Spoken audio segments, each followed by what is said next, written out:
Fairyland. Published by Wikipedia. Fairyland, Early Modern English. Fairy. Scots. Elfame in English and Scottish folklore is the fabulous land or abode of fairies or fays. Old French faerie referred to an illusion or enchantment, the land of the fays.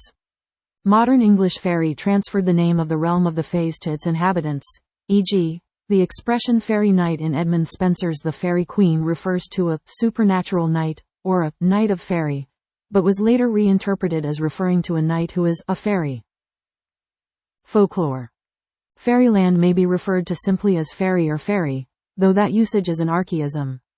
It is often the land ruled by the Queen of Fairy, and thus anything from Fairyland is also sometimes described as being from the court of the Queen of Elfame, or from the Seelie court in Scottish folklore.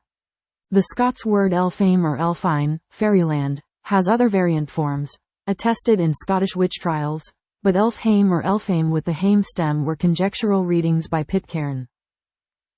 In Scots texts, records of the Scottish witch trials reveal that many initiates claimed to have had congress with the Queen of Elfame and her retinue. On November 8, 1576, midwife Bessie Dunlop, a resident of Dalry, Scotland, was accused of sorcery and witchcraft. She answered her accusers that she had received tuition from Thomas Reid, a former barony officer who had died at the Battle of Pinkie 30 years earlier, and from the Queen of Court of Elfame, that lay nearby. It resulted in a conviction and she was burned at the stake in 1576. Alison Pearson was burned as a witch in 1588 for conversing with the Queen of Elfame and for prescribing magic charms and potions. This same woman is also featured in Robert Semple's ballad where she is said to have been in a fairy ride. Semple's piece mentions Elfine, glossed as Elfland, or Fairyland. In the medieval verse romance and the Scottish ballad of Thomas the Rhymer, the title character is spirited away by a female supernatural being. Although identified by commentators as the Queen of Fairies, the texts refrain from specifically naming her or her domain except in ballad version A, in which she is referred to as the Queen of Elfland. Poet and novelist Robert Graves published his alteration of the ballad, replacing her name with Queen of Elfame.